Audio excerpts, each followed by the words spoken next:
Welcome to Career Lounge Live. Today is October 17th, and we are super excited to have you all here with us. We're going to ask that you come on into the room, include who you are in the chat, let us know you're here, and we're going to get started in just a minute.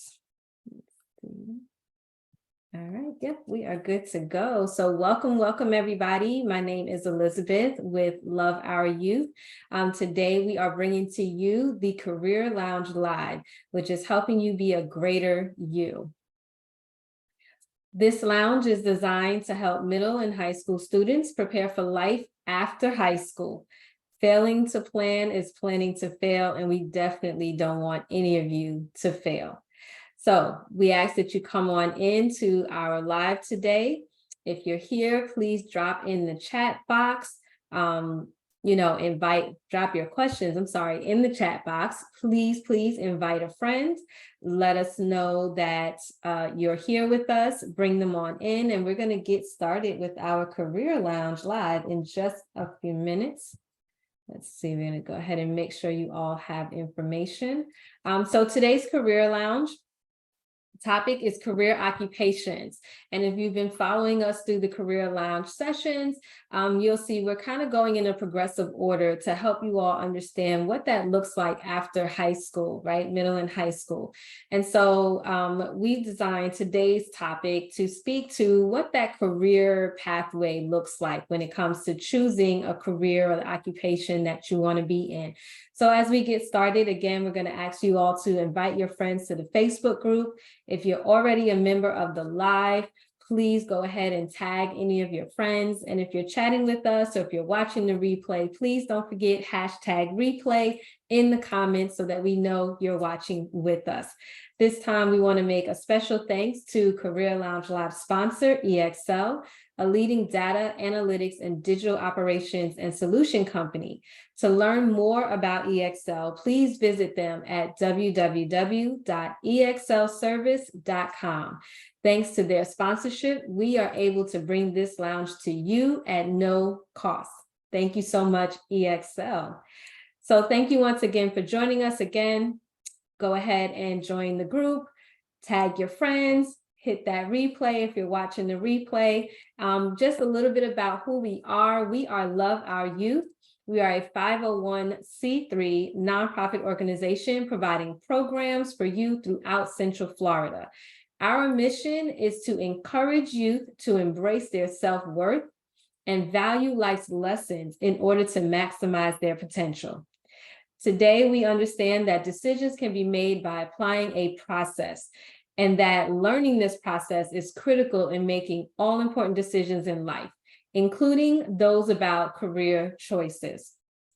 So as we said before, today's topic is career occupations, and we're going to kind of go over what that looks like for you. So discussing some things that you like, some things you don't like, and really how to figure out how to choose the best career option. But before we kick off today, we would like to introduce some of our facilitators that are going to be on the call with us today and talking a little bit about their experience and kind of helping us helping us work out what that looks like for choosing a career path. So I want to present to you all Ms. Shalani. So Shalani, we would love for you to come on and introduce yourself. Tell us a little bit about who you are and the career that you have.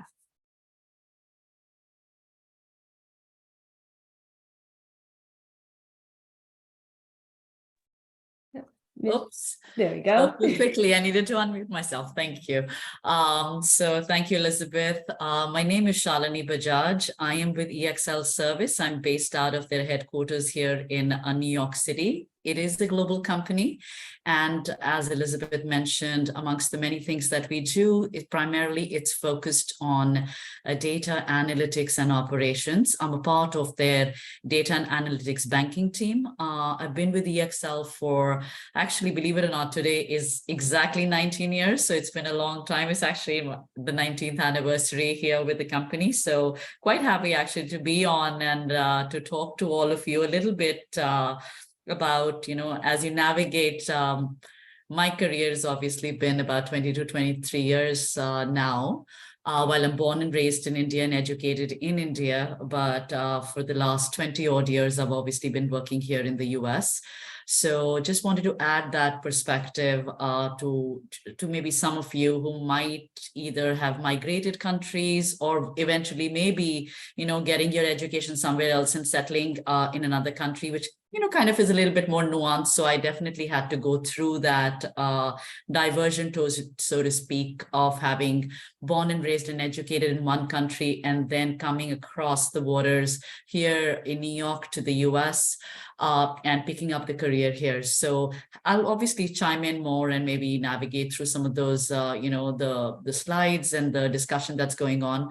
But this is who I am, and I'm very happy to be here. And I'm going to answer many of the questions, hopefully, that you're going to have. And Elizabeth, I wanted to hand it back to you. Thank you so much. And I just have to say, as a veteran of New York, welcome. I grew up in New York and absolutely love it, love it, love it. But Miss Tanya, we're going to bring you on and have you introduce yourself and also tell us a little bit about the career path you're on. Absolutely. Thank you, Elizabeth, and thanks for having me here.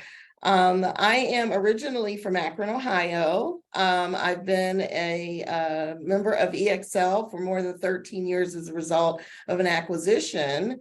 I started out in the life insurance industry, working in the home office of the company in Ohio, and eventually ended up in the technology arm. So not only does EXL provide services around data and analytics, we provide the technology for insurance companies to manage their business. I'm associated with a platform called Life Pro.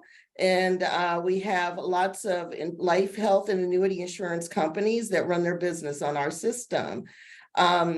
I was hired in because of the insurance knowledge and background and training that I had in that home office. I was there for more than 10 years before coming here. And then they trained me on the technology. So I actually transitioned into more of a technology person who had domain experience and knowledge, but more importantly, I had a really good acumen with customers and working with customers. So my current role is that I am the client executive responsible for a $30 million business in our insurance sector for the Life platform. And that means making sure our customers are satisfied and that we retain them and that we grow them. I'm so excited to be speaking with you all today. As a matter of fact, when you said Florida, I was smiling. I was like, darn, I wish I would have connected earlier. We just had our annual conference in St. Petersburg. And we've had our conferences every year in Florida for the last 20 plus years, where we bring our customers on site and showcase the changes and the improvements we made to the application, allow them to network and so forth. So I'm excited to be here and talking with you all today. Awesome. Thank you so much. And I just want to repeat the amount of money that you that you work with again. I think it's important for us to understand that, part of choosing a career and part of going into this space, like what's after middle school and high school, money has something to do with that too. And we have to understand that sometimes you're managing your own money, and then there's other times you're managing others' money.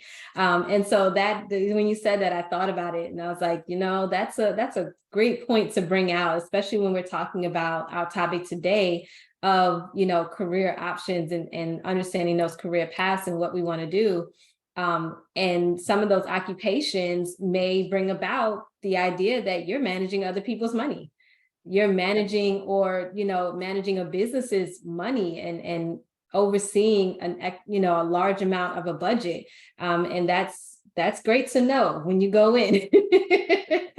That is For great. sure. I mean, I know we manage our own budgets as adults, but managing others is a little bit different. So that's going to take us right into great segue into talking about our topic today for career occupations. We're going to go ahead and share our screen now for all of you that are watching, so we can dive into today's topic and understand what that looks like for you all. So career occupations is our topic for today. And this is going to kind of take us down a pathway to kind of understanding how do you make the decision for the career that you want to go into. And when we talk about careers, we're talking about something that's a little bit long term. As you've heard from our amazing facilitators today, they have years in the companies that they are working with. That's longevity, that's career. And that's a little different than having a job. So when we think about career occupations, think about something that you want to do that you want to do maybe for the long term, right? So our lesson objectives for today is that we're going to learn ways to decide on a career, right? How do we choose a career that fits for us? How do we choose a career that may allow us longevity? How do we choose a career that will cover the bills we have and different things like that? Like, how do we choose a career that fits our overall lifestyle? Okay. We're also going to discover ways to learn more about your career interests. So you may be saying, well, I don't know, deciding on a career. I don't know what that looks like. I don't even know what I'm interested in.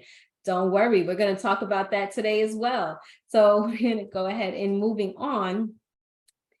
We're going to talk first about what are some of the best ways to decide on a career. Okay. So some of the things that I previously discussed as far as, understanding what you like, right? So we'll kind of go down the list here. To choose your career, you need to know facts about yourself. That is critical. And again, if you've been following us on this journey of our Career Lounge, one of the things that we've been talking a lot about in our last few sessions is knowing yourself, being aware of the things that you like, the things you don't like, because this is all going to help you in deciding what's that next step after high school. So know facts about yourself and about the careers you like. Put them together for, like that best career fit. How does that work out? But to start, we're just going to start off with asking you a few questions. So as I go through some of these questions and the facilitators and I discuss some of these options, we really want you all that are listening to kind of go ahead and write down just a few things, maybe one or two things to each one of these questions to kind of get you started in understanding what does that look like. And I know you may be thinking, well, I'm not ready for a job just yet. And that's quite all right. It's still great to know, for instance, our first question, would I enjoy this work, right? So let's say you chose a career. I'll tell you, when I was younger, I wanted to be a lot of things. But the main thing I wanted to be when I was younger was I wanted to be a track star. I was going to be like Florence Griffith Joyner. I was running out of this world. And, I really had to sit down and say, okay, you're going to be a track star. Like, how much do you really enjoy running? How much do you really enjoy exercising?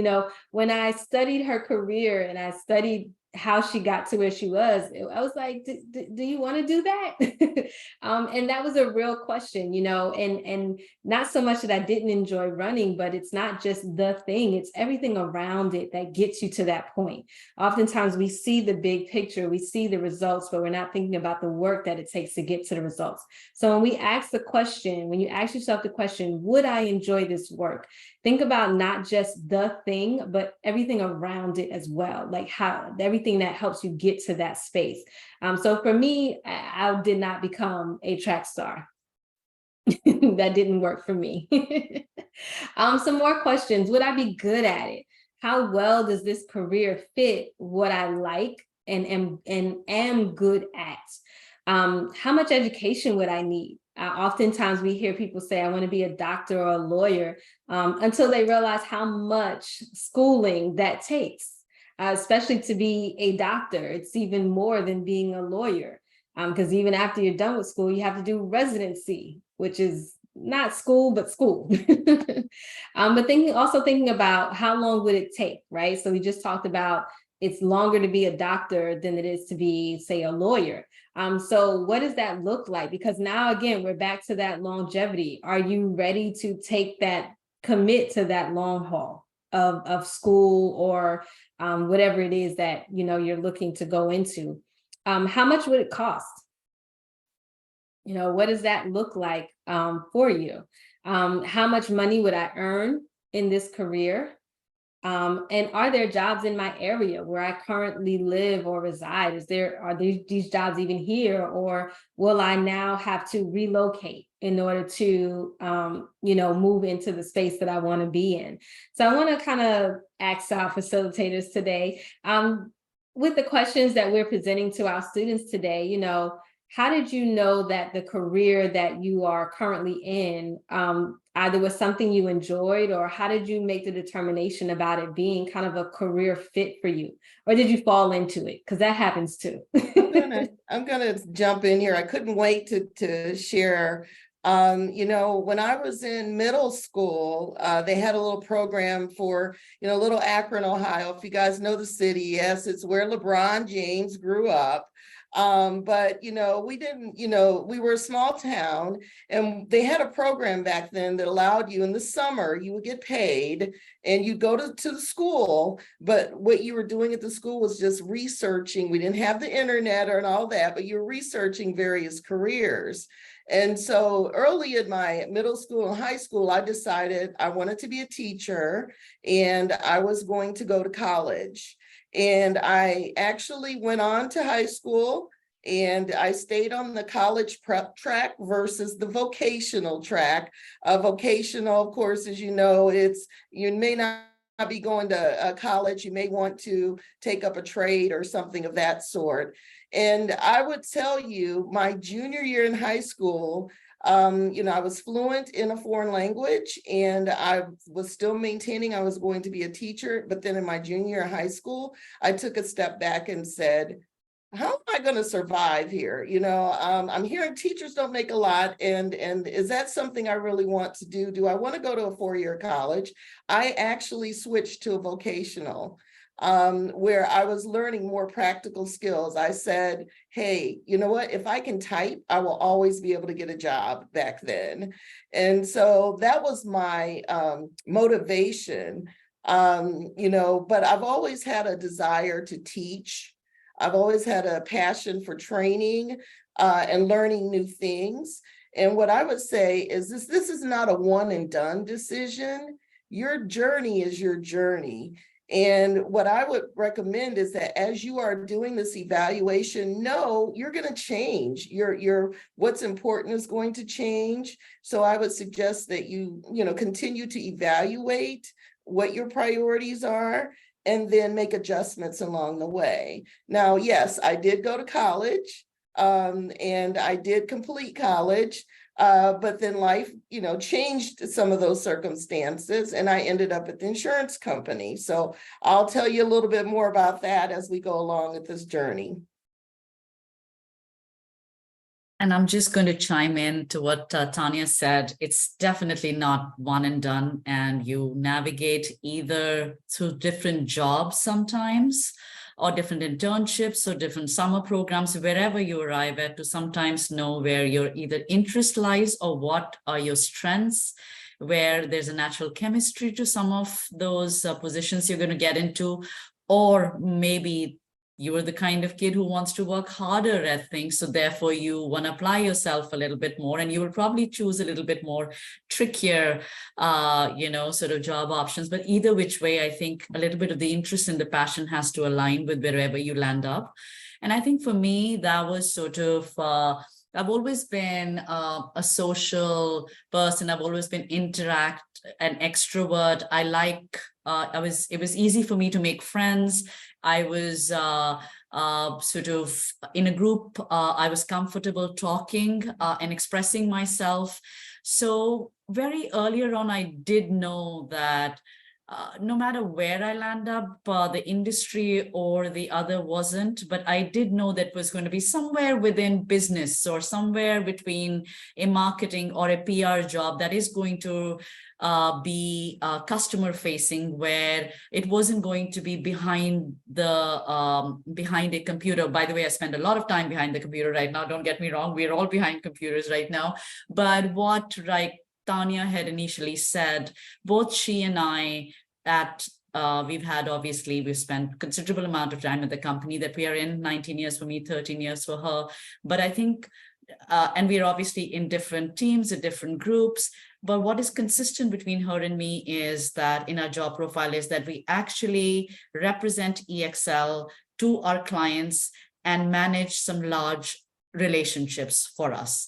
And what that does is what actually Elizabeth was pointing out, that it's we don't manage our money. We definitely manage a bunch of team resources, function, whatever our clients have entrusted with. But really, I think what it comes down to is clients always have a problem. They're looking for something either to buy, to solve, to help navigate some challenge, whatever they may be going out at.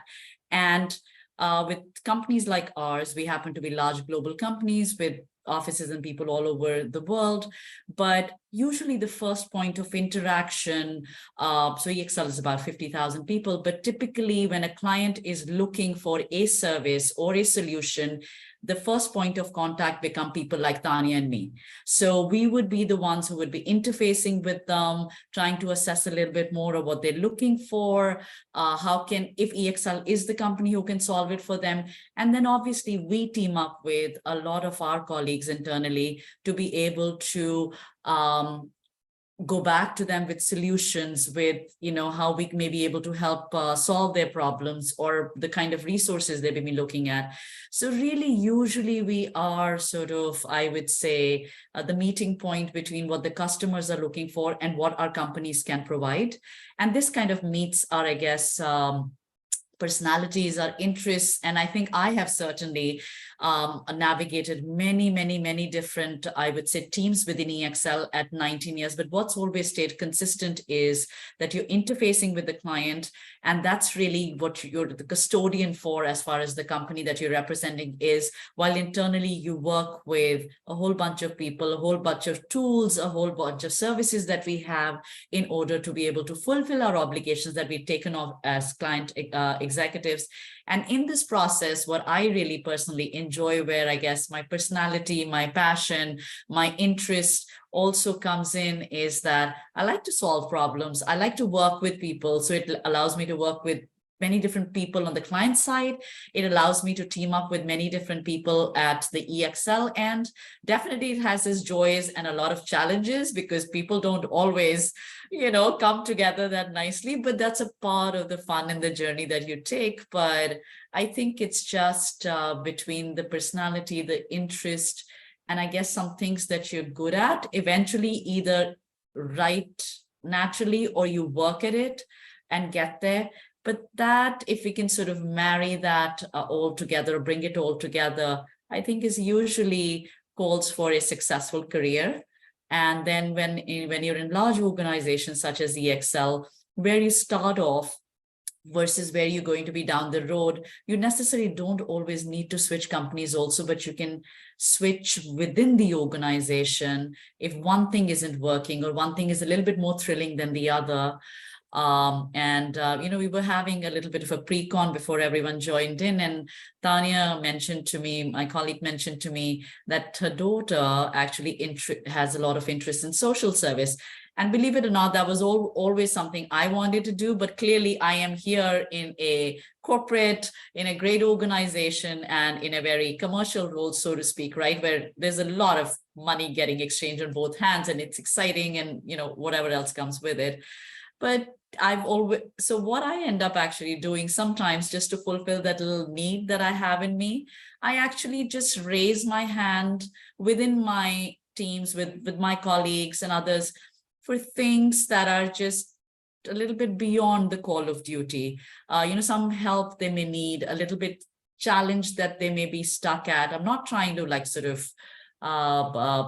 it's just my way of fulfilling that little need of just saying that, how do we just do a little bit more and be a little bit more available to someone? So I'm not working for an NGO, not yet. I'm not working for any of those organizations, but sometimes those little needs that you have, you can also fulfill in whatever career choices that you make, just to go that extra mile and help out. And that in itself is very fulfilling. So just wanted to just cap that out to say that my job description may not always describe what I'm doing, but we always are able to maneuver and go beyond where we are placed at to make it a little bit more, I don't know, fulfilling for ourselves. And I definitely have enjoyed my 19 years at EXL. Definitely did not start off here, but here I am and trying to do the best I can and bring my interests and passion and capability and everything else all to bear. So yeah, that's my little journey. Oh, thank you so much. That's so critical. As I was listening to what you were saying, and you were talking about, starting at a company, and it doesn't always mean that you have to switch a company, but look within the company. And that brought me to something else to think about when you're deciding on a career, how much growth is in that company. Right. What else does that company do that may interest you as well, that you can grow into, and understanding, the amount of growth that's in a company can definitely help you decide on if the company as well as the career is a good fit for you. So I wanted to definitely bring that back around just for those that are listening in with us, add that to your list too, how much growth is in a company. And when we talk about growth, we're looking at, how you can make movement within the company, whether it's, going up the ladder, so to speak, or if it's staying on the same level, but in different departments. Sometimes just switching your department can make a big difference in the career path that you have. So just something else to think about as you kind of write down some of your, excuse me, as you write down some of your answers to these questions about enjoying the work and being good at it, and kind of thinking about if it's a good fit for you and what you like and who you are. We talked a little bit about the education side of it and ensuring that, what are the education requirements that you would need, the length of time it would take, and money is a factor. How much will it cost for you to get to that space? So definitely some things to think about for you all going into this space. We're also going to think about, when we're also thinking about what's the best way to decide on a career, one of the things that you can do is take an interest assessment. And this assessment can kind of help you understand some of those things that we asked you in the previous screen about being a good fit and understanding yourself, and having a little bit of self-awareness, things you like, things you don't like, etc. An assessment also can help you understand the type of role that you may want to be in at a career. And so some of the things that you want to think about as we go through this process is, what's the occupation's description, the task and work activities, because again, we want to make sure that it's something you enjoy doing, something that resonates with you. And then sometimes it's a challenge. You may walk into a position and say, oh, this seems great. And while you're there, sometimes things change. So those activities may also challenge you a little bit. Education needed at the entry points, right? So you may start off with having a certain level of education when you start, but some careers require that you increase that education level by the time you get to a certain point with them. That is something you want to look at as well. Typical education. So when you start getting into the job market or looking for careers, there's different levels of education that certain careers will require of you. And so you want to also take a look at that and see, where you fit on that level, but also if you have aspirations for higher education. I have my bachelor's and my master's degree and a long list of certificates because I don't know how to not go to school. But, that's a personal choice of mine. But because of that, I'm able to navigate different spaces within a career. So that can be helpful when you're thinking about education. Local training programs in your area. Some areas have, things that programs that are set up to help you get certain skill sets that can help you get started with certain careers. Ms. Tanya talked about being able to type, and knowing that, you'll always have a career if you can type. And that's something that you really want to think about. There's skill sets that you will learn along the journey that will follow you throughout the journey. And even if you don't get to a certain place that you think you are, there's always something you can kind of fall back on that will allow you to still stay employed. Think about average wages and salary. What does that look like? We know everybody wants to be a millionaire, but the reality is you have to take into account the average wages and salaries that come with the career or position that you're looking at. And does that do the wages and or salary meet your needs? Your current and your growing needs. And again, you may be like, well, I don't really have a lot of needs. I'm fresh out of high school or college, and we live with the bare minimums. Well, that's a need as well. You need to eat, you need to have a roof over your head. There's certain things that you want and need, so you want to ensure that your salary and your wages can cover that. Average pay, please understand what the average rate of pay is for any position that you're going into. Oftentimes jobs will have a salary range. That is something you want to look at as well. But low is generally entry-level wages. High is generally for more experienced and highly trained workers. This is where sometimes that level of education that you have comes into play, with where a career or a company may start you at. Cost of living in your area. We talked about the New York and Florida. The cost of living is vastly different in both areas. I look at what things cost in New York now, and I'm like, yeah, I don't know if I'm moving back. Because that can be a lot. So you really want to take into account what's the cost of living. Does the career add for cost of living increase? Different things like that. Employment outlook. This can be like that, again, that space that you want to be in. How does the job view you as an employee? What can you do as an employee of a company? Current employment in your city, state, and area, local job openings. So these are all things that you can kind of take a look at and start thinking about. And again, we talked about doing an assessment. This can be part of that assessment too, where, you may say, well, hey, I can't do a low entry-level wage. My lifestyle doesn't fit that for, whatever that is. I need to be at a mid to high level. So just knowing that alone will dictate to you what needs to be done before going for that job or that career. Do you need to gain a higher level of education? Do you need to increase your skill sets in different areas? That will help you understand what that looks like. I know for myself, when I was looking into the type of career I wanted to go into, and I wanted to go into the legal profession, I had to take that into consideration. How long would I be at school? What would the cost be, to go into the legal field? And yes, I wanted to be a lawyer. You hear a lot about student debt for lawyers, and it's not a low number. It can be a very high number. And I had to decide if I was willing to take that on, if that, the student debt of it outweighed the actual thing that I wanted to do. And it didn't. And I pursued a career in that space. There was other things that led me not to continue in that space, but and honestly, that was just working in the space and deciding I wanted to do something even better. But, sometimes getting into that space and really being able to work it will help you know that. That's what training programs are for. Getting that hands-on information can be really helpful in deciding, is this career good for me? For me, I had the hands-on knowledge. And that allowed me to decide if I really wanted to continue my career in the legal space, or if I wanted to move into a different area that still has a legal undertone, but is not the full-on duties of my job.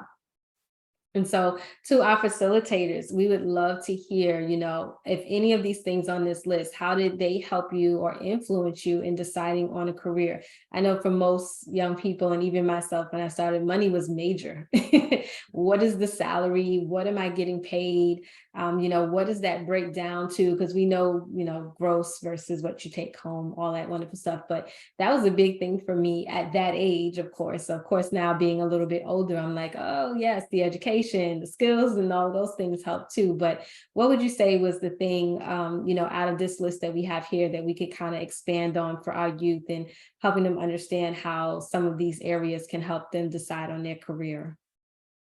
I would say, Elizabeth, that one major driver for me, just based on the timing, I know I left off where, yes, I did go to college, but I went to college for an associate's degree. And the reason was, number one, I don't like math. And I did not want to take math the first couple years or what have you, but I really wanted to get into the workforce, and I always knew I needed to have a degree.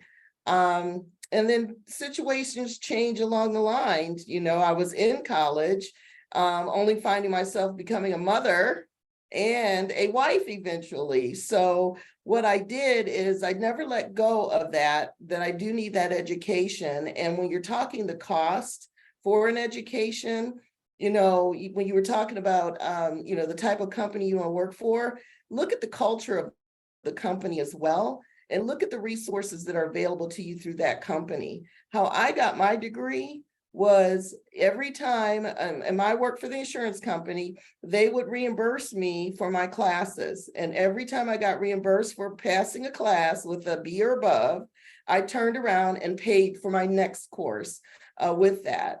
So, education, but having to provide for myself and my family were the two drivers. Now, what allowed me to continue to advance in my career was the desire to grow and develop professionally. Insurance, I never thought I would be start out in insurance. I just, happened to have a sorority sister that was leaving for the military at the same time I needed a job. And so I got in, and that typing got me in the door. I was typing on about 150 words a minute back then. That was a lot back then. And so we got in the door. And once you get in the door, you show yourself and prove to that company your value. And how you do that is excel in what you've been asked to do. I heard Shalina talk about asking for other opportunities beyond what you were currently doing, but continue to develop yourself along the way. So a lot of this had a lot to do with, deciding on a career, but the foundation was being able to provide for my family and at the same time continue to grow professionally, and then building upon what I knew. I didn't take a complete different track to ultimately get here. I started my career with customers, working with customers. That's one of my triple threats that I am. I enjoy working with people. I enjoy speaking with people. I enjoy coaching them. And I'm a great relationship builder. And so along all the years that I've been in this career, that's been the underlying theme. Now, yes, I picked up the technology. I learned the technology. So I can read and process and debug code as well. So there's a whole lot that goes along with that, but just deciding foundationally, and that's why I keep going back to the point of just reassess where you are at that given point in time. You may completely change. My daughter, she got her undergrad in social work, but she also worked for a law firm. She worked for the university. She worked for a hair company. And now she's back leading case managers, overseeing sexually and abused children, making sure that they're protected and so forth. And so sometimes you come full circle, but there's always going to be a recurring theme. What are you passionate about? What's important to you? When I look at the opportunities available to our youth, I was watching something on TV and I was just amazed at the different career opportunities, even with video games. You can make a lot of money just designing, developing, playing video games these days. Now, I'm not advocating that is for everyone, but that is a passion for some people, and people do make really good careers out of it, whether it's, working for another company or starting your own company. So I would say, you're going to have some foundations that are going to, help you decide, if you will, the career path you start. But, the circumstances along the way will help navigate your journey. Awesome. Thank you so much for that insight. Definitely things will help you navigate as you go through life and go through the different parts of being in the career that you're choosing. There's a lot of things to think about, consider life, work, different relationships you have, all of that comes part of it, but helps you navigate the journey that you're on. So absolutely awesome. We have any questions? Want to check and see if there are any questions from anybody? No? Okay. Also, when it comes to exploring some career options, there's a lot of different ways to learn about it in real life, right? So one of the ways that you can consider, deciding if a career is good for you is informational interviewing. So talking with people who do the work that you're interested in, also known as informational interviewing, but asking them about what they like and what they dislike about their career, and how you think that may fit for you. I spoke about being in the legal space and wanting to be an attorney, and I started out working in a legal firm, and I came in on typing, and things of that nature, doing administrative work, but really just being able to speak to the attorneys that were actually working at that firm and having access to them to say, hey, I'm thinking about this. What do you think? What do you think? And even when I was deciding whether or not to take the LSAT, at that same time, I had some friends of mine who knew attorneys and put me in contact with them to really see how that space was at that time, to help me decide if I wanted to take that next step. So those that informational interviewing can be really helpful in one, helping to decide if it's something that you really want to do, because they're going to give you the reality of what it is. But also lets you kind of understand the culture of what's going on in the times that we're in right now. I know at the time that I was looking to go into law, the economy for lawyers wasn't the best. And I actually had lawyers like, if you can hold off, don't step in this arena just yet, because it's not going to be what you think it is, so that was really helpful. There's also job shadowing. I know that this can also be interning, different things so job shadowing has a couple of different ways that you can do it. But job shadowing is basically following a worker for a few hours a day to kind of see what they do, right? So you can visit the job site, kind of follow them through the course of their day, seeing some of the tasks that they're doing, some of the conversations they may be having with clients, really getting to see it in real time, what that really looks like. I think that there's some careers that look really great, but you don't get to see what really goes on a day-to-day basis, and that's what job shadowing will allow you to do. It'll allow you to be hands-on in the space to really see what goes on a day-to-day basis. And I recommend, if you choose job shadowing, don't just do it for one day. Come back, do it multiple times, and even in the same, if you go to an office, the same office, because on different days, different things happen. And so it'll give you a little bit more of an idea as to kind of the daily going on of that particular position. And then of course there's researching online. I know when I went into my most recent career, everything was transitioning to online, and you couldn't go and speak to anybody. You couldn't find a phone number to call anyone to speak to. You had to really just do the research online, and that was a little hard at first, because there wasn't that much information at that time coming online. Now you can do a mass amount of research online, and there's tools like Google and government websites that can help you. But even if you are not sure about just particularly how to do that, go to your local library and sit with a librarian that can help you do different searches for different careers, and that will help you really understand a little bit more about how that career may line up with you in your real life, and what it is that you want to do.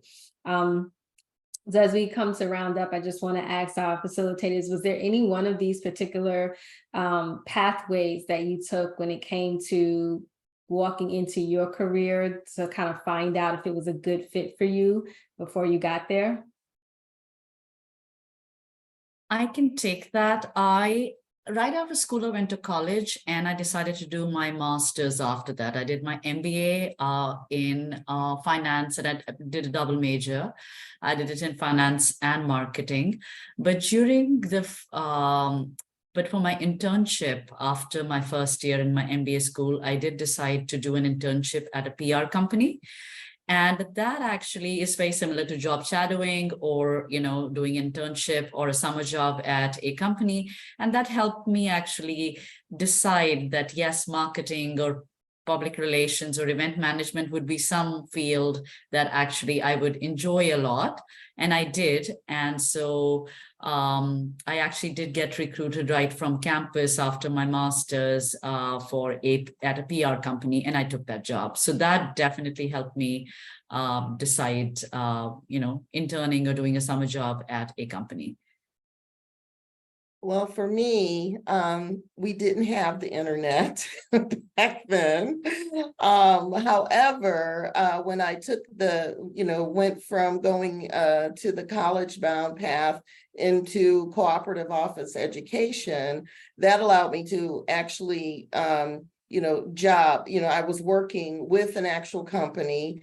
I was working at a company that generated propellers for fans for sewage systems. And I worked with a group of architects. And one of the reasons I was hired was because of that foreign language skill that I had, because this company was based in Germany and I was fluent in German. And so it was a great experience. But I realized that's when I really still don't like math, and I still don't want to be just in working with paper and thoughts and ideas. I like to work with people. And so between that, and then I was very, inquisitive, but I did ask a lot of questions of people that I encountered, through just personal connections. Growing up, our family, my mother, my grandmother, she knew a lot of different people. So I knew professors and teachers and nurses and doctors, and just asking them what was good, what did they like about what they did. And so I would say the informational interviewing and the job shadowing were really the ones that solidified the things that I really, truly wanted to do. Now, it's funny, Elizabeth, because when you get into insurance, everything's driven by contracts, right? And so I never, ever, ever wanted to be an attorney, but I found out that I tend to think like one, and I write like one, and I act like one. Only because of those experiences of past. But I would say the job shadowing and actually working in it made a difference. And then certainly talking to people, because some careers look super glamorous until you get in there.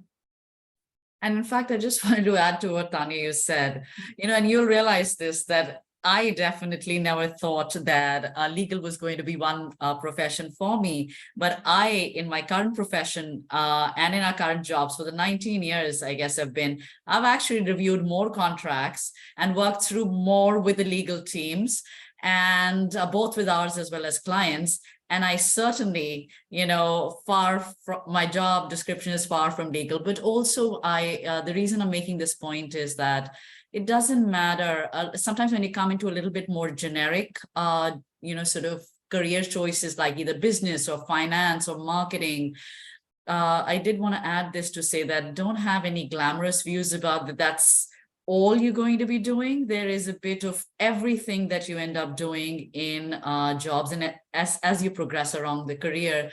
And actually that makes it a little bit more exciting as well, but that helps you, I guess, also widen your lens a little bit about saying that legal might not have been, a career choice for me, but a large amount of my time right now does deal with, dealing with lawyers and contracts and working on them on both sides. And actually, that's quite interesting and refreshing, actually, if you ask me. So I love it. I love it. Yeah. So thank you so much for sharing with us like how some of these, and I love that even some of you have done more than one when it came to deciding on that career option and getting the information that you need. And so I will just say, you know, with this slide, the thing that I take away the most from it is use different ways to get the most information you can about a career option. Don't just take for granted what you think it is, but find out what it really is, so that you are walking in the right direction, so to speak, the one that fits what you're looking to do. I know when I originally said I wanted to be a lawyer, it was because it looked glamorous. What I found is that I really enjoyed, like you said, writing, thinking, you know, doing all of this as an attorney. I really enjoy talking about and learning about our rights and different things like that, and the things, the nuances that were coming, and reading case law, who knew? All of that was very interesting and intriguing to me. So I knew I was on the right path after doing that. But I definitely had those conversations and definitely went through those internships to really see, is this something that I really can see myself doing for a long amount of time, you know, the time that it takes to be an attorney. So thank you all so much for that insight on it. For everyone that's on here, we hope that you enjoyed our lounge conversation today. But the information that we share with you, one of the things that we always want to encourage is that you take the information that we've shared, that you take the knowledge that we are imparting with you, and go off and use it to be great. We always want you to be your best self. Remember, in the beginning, we talked about failing, and failing is not what we want you all to do. So make sure you have a plan. Part of what we're doing is equipping you with a plan, a way that you can walk into this space in a way that you don't have to regret the steps, or you don't have to look back and say, man, I wish I would have known. I think all of us on this call at some point during this were like, oh, I wish I knew that, or I wish that was available to me. But you all have it at your fingertips. You all are able to tap into it. And, you know, just by being with us today or catching the replay of any of our Career Lounge lives, you are already setting yourself on the pathway to finding that great career, understanding yourself, being aware of yourself and the things that you like, things you don't like, things that you see yourself doing over the long term, etc. And that's really helping you build a strategy for what it will look like going forward in your career. So I want to ask our facilitators if they have any final thoughts before we do our close out. The only thing I'd like to add is, I think your attitude and approach to work or a situation at work, which may be working well or may not be working well, actually usually is the more determining factor than anything else that'll come out on the other end. So take the failure is a strong word, but I would say challenges and situations. And sometimes when you feel you're coming up against a wall, don't try to run away from it or shut it out. Just go right in, try to see what is in there to learn and maybe navigate that situation. And if in case you, at least in my experience, sometimes those situations, when I didn't fight them and I actually worked with them and I arrived on better situation on the other end, than, you know, having to switch companies or leave teams or, you know, do all of that stuff. Sometimes that, you know, I guess we just naturally go, or that's a natural reaction. So yeah, just having more open-mindedness and being a little bit, giving the situation a little bit more you know, benefit of the doubt sometimes helps navigate it, whether it's in school, college, or at work situation. But just, that's what I just felt. I wanted to share that. And bring your best self. You know, I feel like smile solves for a lot of stuff rather than frustration and anger. So that is also, I've learned it the hard way. Don't, but I kind of feel like that's just something that's just easier to work with today in terms of a positive attitude and a smile and being open to situations which may not seem like they're working in your favor, but they usually are. And I'll start where I began. Your journey is your journey. Stop looking at what everybody else is doing. You haven't walked in their shoes. You do what's best for you. You follow your passions and you decide how are you going to achieve in that area? What's it going to take? Don't be afraid to speak up.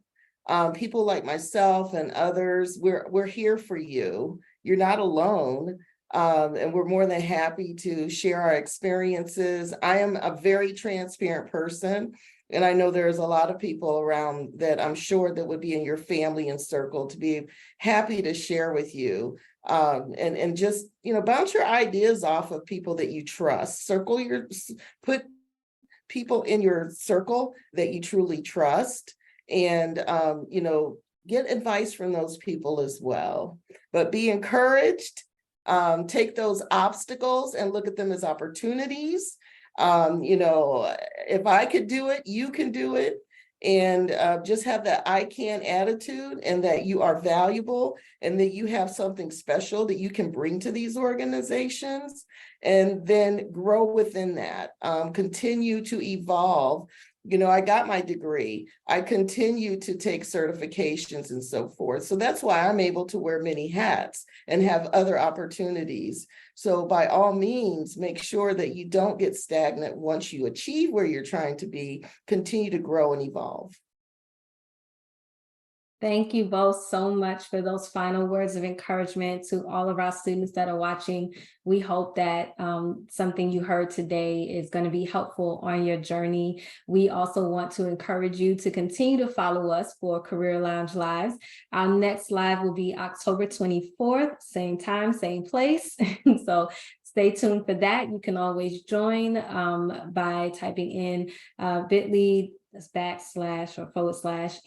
career if you would like to join us. Also, we want to give a special thanks to Career Lounge Live, our sponsor.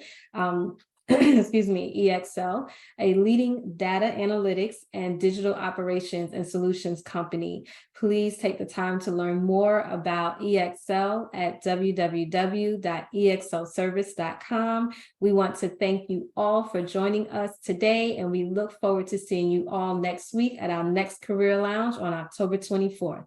Thank you all so, so much. Thank you so much for having us. Thank you. Yes. Okay, so we stopped the live stream now. Okay, well, thank you all so much for being on. We stopped the live stream on Facebook, so we're just now on Zoom. Couldn't think of what it was called. Thank you all for being on with us. I'm so excited to have you both with us today. Hope we'll see you all again during our Career Live lounges. Anytime you want to come in, I guess I'd love to have you. Love to participate. Thank you so much. Appreciate it. Thank you all as well. All right. So if we don't have any other comments, we're going to go ahead and close out today's session. Okay. All right. Have a great one. Have a great one.